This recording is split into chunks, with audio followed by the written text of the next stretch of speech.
Welcome to GrassRoot Ohio, conversations with everyday people working on important issues here in Columbus and all around Ohio. I'm Carolyn Harding, and today I'm talking with Jonathan Beard and Noel Williams, co-organizers with the Columbus Coalition for Rent Control. Jonathan Beard is a member of the Coalition's Executive Committee and a community development professional with longtime exposure to fair housing issues. His father, Charles A. Beard, testified in the landmark 1973 housing discrimination case, United States of America versus City of Parma, where the court found Parma liable of violating the Fair Housing Act.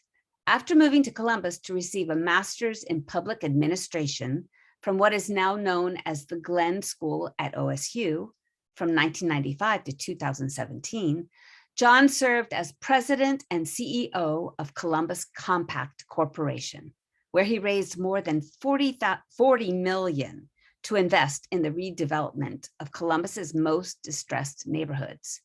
In that role, John financed and engaged directly in new construction and rehabilitation of single-family and multifamily housing as he led the city's largest comprehensive community development initiative since the 1970s. John has been a landlord for more than 25 years as both a private citizen and the president of the Columbus Compact, which is a nonprofit corporation, and has signed more than 100 leases as landlord over that period. As a public policy expert, real estate developer, banker, and landlord, John has in-depth knowledge of issues related to housing. Noel has been advocating for people's rights via labor and community organizations for over 20 years. Noel is the past president of the Columbus NAACP, past president of Labor Group, which is part of the Ohio Civil Service Employees Association, or the OCSEA, and is currently the VP president for the BREAD organization, which stands for Building Responsibility, Equity, and Dignity. BREAD is made up of 44 diverse congregations, which are racially, geographically, socially, and economically diverse. BREAD holds officials accountable to implement proven solutions to community problems, such as disrupting the school-to-prison pipeline by pushing Columbus City schools to implement a program called restorative practices. In my recent canvassing in Columbus, Ohio, I asked the citizens what are their most concerning issues right now. And they were pretty consistent: reproductive rights, affordable housing, and gun violence. Jonathan and Noel, you are leading out with a citizen-led ballot initiative for the city of Columbus, Ohio, to give citizens the right for affordable rent. What is going on in Columbus right now regarding rent? Let's start with you, Jonathan. Well, first of all, Carolyn, thank you for what you're doing with GrassRoots Ohio, and thank you for having us on as your guest today. This is an important issue. Families are being priced out of housing, and it is in large part because of the failures of public policy to date. We have in Columbus a city government that is controlled by real estate interests, and those interests have come first. What we're trying to do is, you talked about GrassRoots Ohio being everyday people. And that's what we are. We are everyday people asserting rights for everyday people. So we're empowering tenants relative to the wealthiest people in Columbus. And Noel, in your perspective, what's going on in Columbus in the rental situation? Well, Carolyn, thank you for having us on. You hit on really two areas that are definitely of concern, but housing is priority. Housing is the linchpin. And so what's important for myself, for other citizens in the community, is that there is safe, decent, affordable housing. Now, affordable housing is a relative term. Affordability can mean to one group and another to a different group. Well, from my perspective, I'm talking about people that may earn $30,000 or less. and they cannot afford decent, safe, affordable housing. People cannot afford the rents. And what is currently going on in Columbus and all over the country is price gouging. Property owners are raising the rents where people that earn $30,000, some people earning $50,000 or less, cannot afford to rent.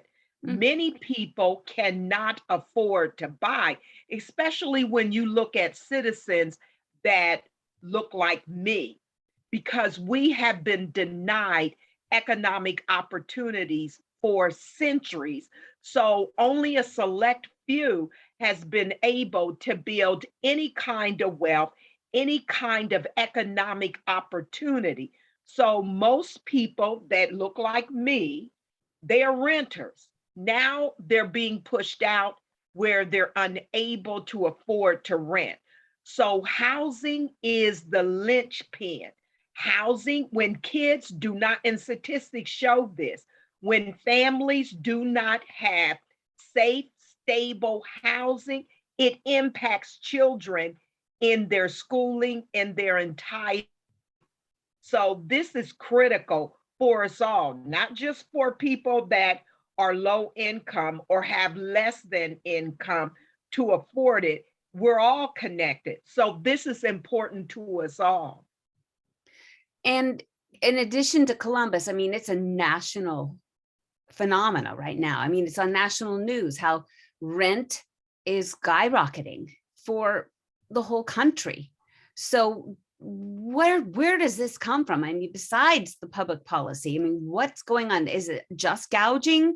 Is it that we haven't been building and we're taking advantage of low income folks? What's going on? Yeah, so Carolyn, what I would say, it's a classic market failure, okay? So Econ 101, they teach you about supply and demand and the power of the market, but they also teach you about market failures. One of the market failures is high barriers to entry. So housing is hard to get into. It costs a lot of money. You've got to have credit. So there are very few people that can do it. And they have been underproducing in Columbus for decades. So they've been underproducing by 5,000 to 10,000 units a year for the last 10 years at least. That's according to statistics by the BIA, Building and Industries Association. I think I got that acronym right. Noel, correct me if I'm wrong. But it's been recognized for years, okay? The second thing we've been doing in Columbus is we have not been funding affordable housing for the very people Noel talks about, those on the lower end of the social spectrum, of the income spectrum, okay? So that's a government role because the private sector won't do it for very reasonable reasons. So government has to be involved. Columbus has been underfunding for decades. It's been studied, it's been evaluated, solutions have been proposed and not implemented. And in my opinion, with 20 years in the community development business, part of the reason is Columbus has been defunding nonprofit housing producers, okay? What I believe is because they're competing with land for the private sector developers in what have been low income neighborhoods that the private sector and the city wants to gentrify, wants to become wealthy neighborhoods. And so when nonprofits start to get successful in taking down land and building affordable housing, the city defunds them, takes away their operating dollars. That's been going on for 20 years or more. So it's a combination of the lack of local commitment and some very, very real issues around housing supply and the marketplace. Yeah, I noticed. I mean, this is a slightly different issue, but like the YMCA downtown, it no longer is going to be housing folks that are low income, but it's going to be redeveloped, correct? Am I correct about that? Yeah. I mean, so our priorities have not been to take care of the people and folks that are making 30,000 and less. I mean, that's more than minimum wage. I mean, those folks have to be working hard to, even beyond 40 hours a week if they're making minimum wage, correct? Carolyn, those are the same people we were calling heroes during the pandemic. They were the people who were going to our grocery stores, who were supplying the food, who were working in the nursing homes, who were working in the hospitals. We call them heroes now, back then, and we don't take care of them now. Exactly. So, I mean, and 10 years ago, we used to say $15 an hour. We need that as a minimum wage, but that's not even a livable wage now. Oh, that's right. You know, it's up to $20 now in this day and age with the rents that there are. So let's go on. What will your initiative, which is a ballot initiative, which will you have to circulate throughout all the citizens and get a certain number of signatures, and then it will be placed on the ballot if you mark, cross every T and dot every I correctly. Tell me what this initiative will do for Columbus renters. Okay, if you don't mind, and Noel, if you could pitch in if I miss things, I'll take the lead on it. Okay, Sure. It is complicated, okay? This is a complicated issue. It's a complicated ballot initiative, and it's a 40-page initiative. So there's a lot there. I'm going to try to summarize, okay? Okay. And I'm going to do this in the context, we call it rent control.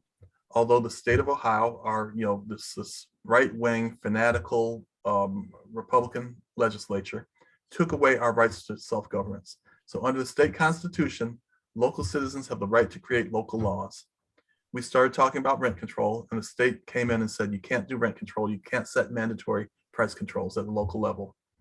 So we revised our proposal somewhat to keep the spirit of rent control, but to also comply with what the state will allow. So what we've done, we've created a concept called the Columbus Compact, okay? Similar to the Mayflower Compact.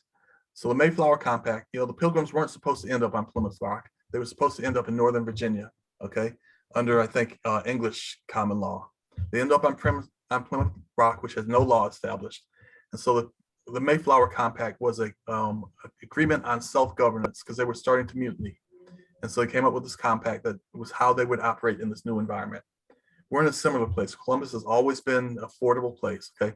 Doesn't have mountains, doesn't have oceans. It's got to have something. Affordability was its marketing place, okay? It's not affordable anymore. So we've got to have a new agreement on self-government. The Columbus Compact is in some ways a rebuke of what they call the Columbus Way. The Columbus Way is an agreement between government and business that they work closely together, okay? Here, what we're saying with the Columbus Compact is that government works with citizens, and that we're not in this modern day, feudal society where we've got, serfs and lords. We're not in 1790s America where white male property owners were the ones that laws were created for and executed by. But that the role of the government is to empower residents, empower tenants, and then to support their empowerment, okay?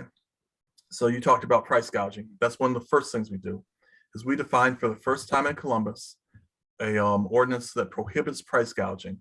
So raising rents more than 15% in a year is defined as price gouging and is unlawful, okay?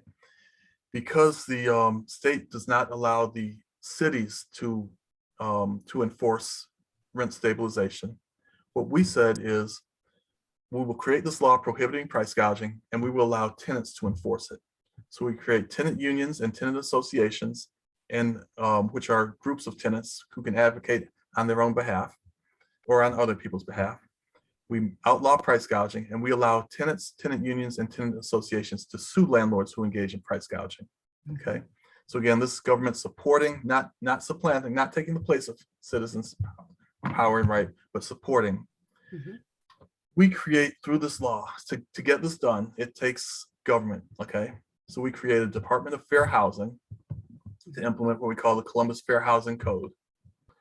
One of the key roles of the Department of Fair Housing is to establish what we call fair rents or target rents, okay, which are rents have increased since the pandemic, okay? They went astronomical after 2020. So what we do is we register property that's going to be rented, and we require it to be licensed to be operated as rental property, okay? Registration licensing is a common way of regulating anything, okay? You register your car, you get a license to drive it, you get a tag for it, all that type of thing. Barbers and beauticians are registered and licensed, okay? Register your dog. Register your dog, that's right. You buy food at a grocery store, you hear in the grocery store to check your temperatures, okay? It's because registered is licensed and how they operate. So it's the same, it's a common principle, but that's what we do here. So you register the ownership and you license for operation of the units. What the department, one of the things the department does is set fair rents for each of the units. So there are about 234,000 rental units in Columbus. There are about 170,000 that we think would fall under this registration law and licensing law. we don't register licensed dorms, we don't register licensed substance abuse, mental health facilities, and other kind of treatment facilities. We don't license if somebody owns less than 4 units, we don't license them. But the department would set for everybody else about 170,000 units. The department would set a target rent, which is based on the rent charged by that property owner in 2020, so before the price increases of the pandemic. So we take that out of there. Then we escalate it forward to 2025 when the law takes effect, okay? In 2020, and the way we escalate it forward is at the percentage change in wages in Franklin County. So we're not looking at inflation rate, okay, because then you contribute to the inflation rate. We're looking at the change in wages because we're tenant focused, and we don't think that rent should go beyond, you should consume greater and greater portion of people's budgets, okay? So it's a basic human need. So the fair rents, again, because we can't do price control, fair rents are for information purpose only, okay? So this is how, and what we start to look at is we start to look at the difference between fair rent and what a landlord actually charges.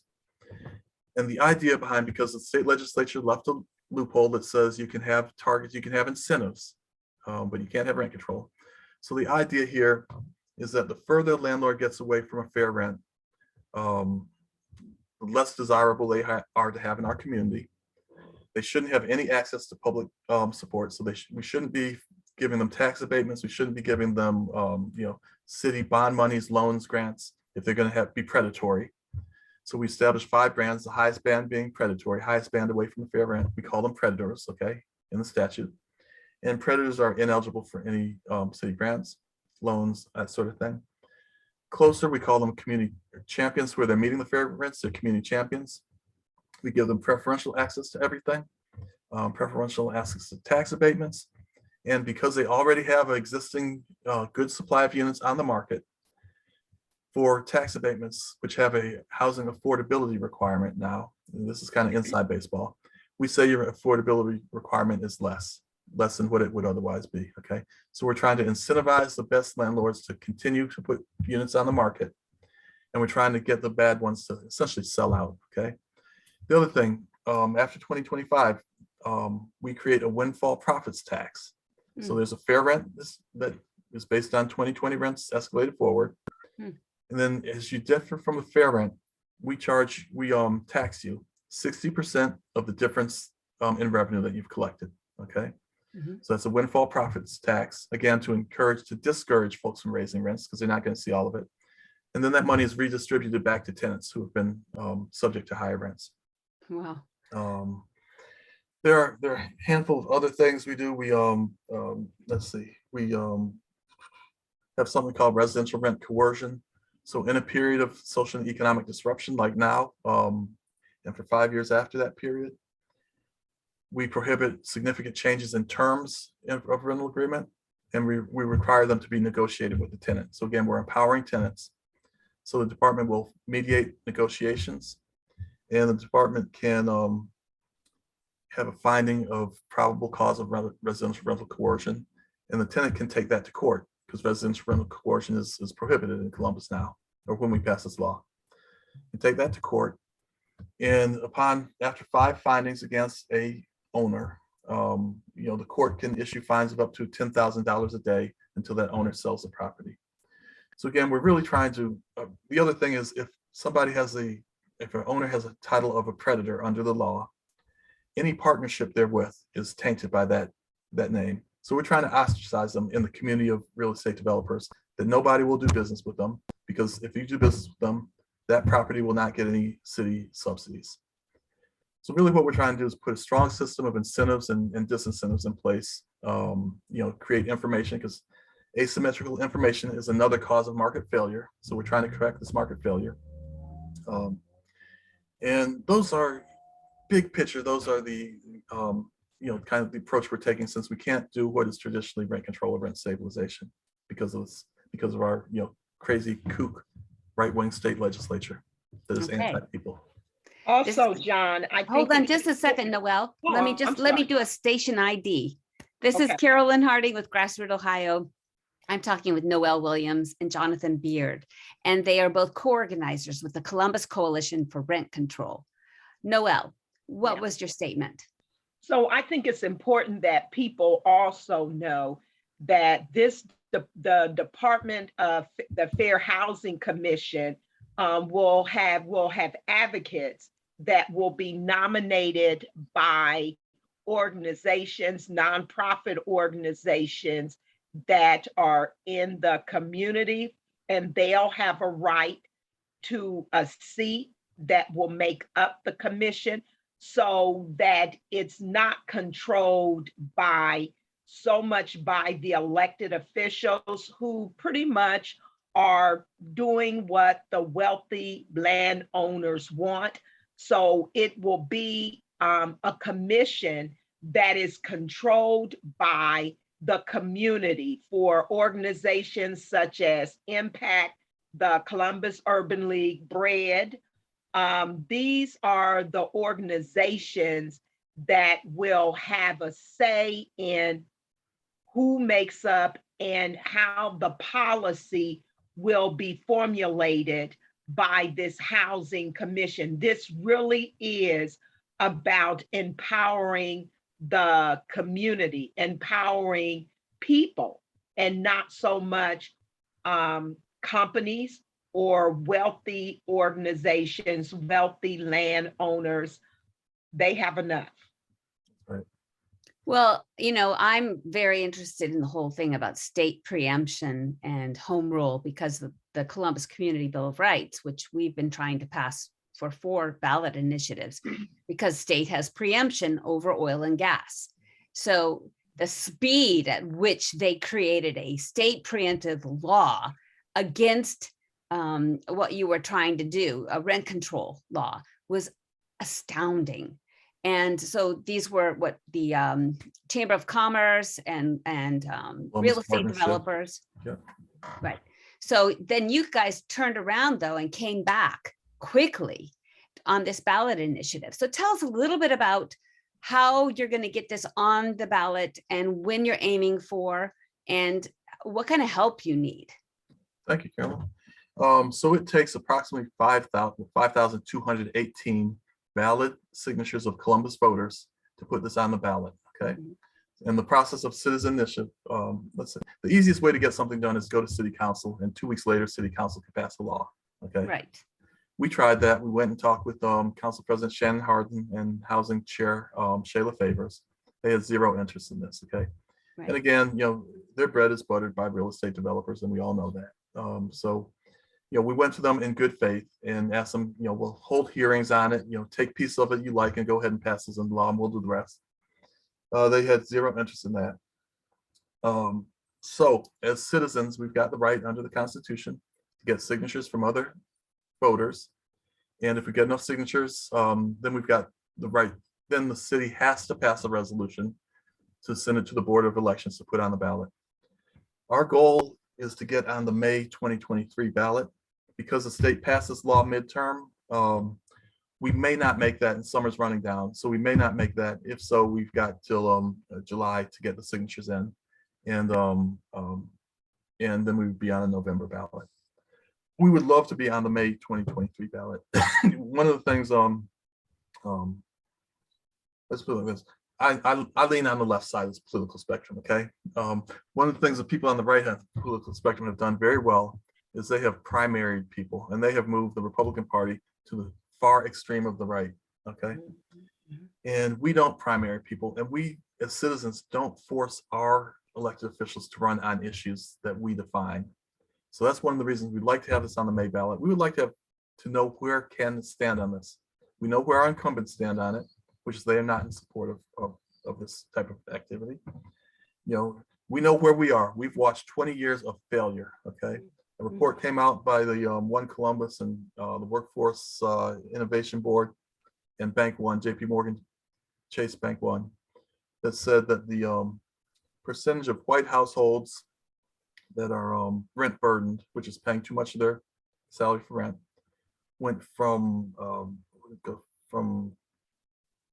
32% to 40% over the last 20 years, okay? Mm-hmm. Percentage of black households went from 42% to 51% rent burden. That's a majority of black households cannot afford where they're staying, okay? No. And a big plurality of white households. So government has failed So we've got to get this on the ballot, trying to get it on a May ballot.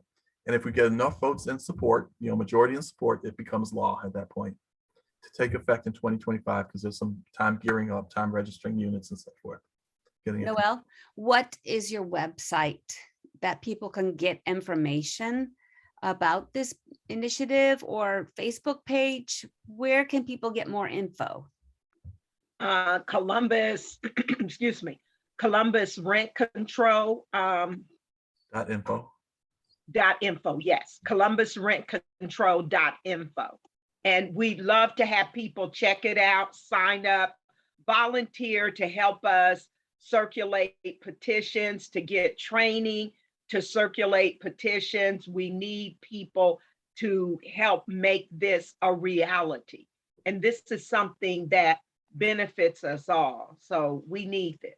Yeah, and does this just impact the city of Columbus or Columbus Metro? This is just a city ballot initiative, so only Columbus proper. Okay. And Noel said it affects everybody, and she and I are homeowners, right? Mm-hmm. We're not renters, but you know what? It's bigger than us. We've got kids, we've got people we love that are trying to get a foot in the world, and we can't leave the world a worse place for them. So our Facebook page is Columbus Coalition for Rent Control. And again, we'd encourage you to join our Facebook page, that group, and learn more about it. Join that community, learn more about it. We've got to learn, we've got to share person to person, because when this gets on the ballot, they will launch a multi-million-dollar campaign of disinformation in opposition to it. So our strategy has to be to get information to people before that noise starts, because we will not be able to match the money they'll spend on it. Well, I would like to shout out for Jonathan's efforts, because one of your former initiatives was one of the first that ever got on the ballot. I mean, so many initiatives have tried, and at every level, the powers that be would stop it. But you did manage to get your ballot initiative on the ballot. And so I have a lot of faith in your objective and in your leadership. So for all folks like Columbus Community Bill of Rights folks who know how to get petitions signed, people that are voter registrators, people that work for Indivisible, people that have worked for fair districts and fair maps, we need to help pass this initiative and get the signatures so that this can get on the ballot. So Columbus citizens have a place to live, right, that they can afford. And these houseless camps, so many people are forced out of their rent and forced to be houseless. And this is not humane. This is not a sustainable way to be. So we have 30 seconds each. What is your ask today of the listeners today? Noel, start with you. Help. We need them. We need help. So sign up, check us out, join our community. All right. And Jonathan? I will second Noel, is absolutely on point. So join us on Facebook. If you have Facebook, join us on Facebook, be a part of the discussion, be a part of the learning and sharing that's going on, and share it with your friends. Again, we will be blown out of the water in terms of funding when this gets on the ballot.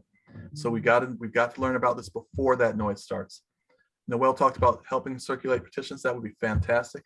On our webpage, which is www.columbusrentcontrol.info, we've got a forum, and there are about 20 categories of things you can do to help, from inviting us to speak to a group that you're a part of, to learning about the initiative and going to speak to groups, to working booths. We'll be at Hot Times in Old Town in September. We'll have a booth there. We can give you a list of registered voters in your neighborhood, and you can take a petition at your leisure around your neighborhood and again share and get signatures there. So there are a lot of different roles you can play. You can help us manage social media, Twitter, Facebook, Instagram. If you're on those, help us with those. So yeah, this is a citizen-led initiative. This is GrassRoots Ohio. This is GrassRoots Columbus. And GrassRoots is GrassRoots. So Noel and I are here today on behalf of our group, and we'd like that group to continue to expand and continue to diversify. And this is the voice of Columbus. There are more renters in Columbus than homeowners in Columbus. Okay, so let's exercise our political power. Thank you so much, Jonathan. Thank you so much, Noel. And we will get this word out and get people to help. Thank you so much, Carolyn. Appreciate Thank you, All right. Carolyn. In addition to our Friday 5 p.m. broadcast on WGRN.org, GrassRoot Ohio now airs on Sundays at 2 p.m. on WCRS FM and at 4 p.m. on WEJP-LP in Wheeling, Moundsville, West Virginia. You can also find us on SoundCloud, Apple Podcast, Spotify, YouTube, Facebook, and Instagram. Thanks for joining us.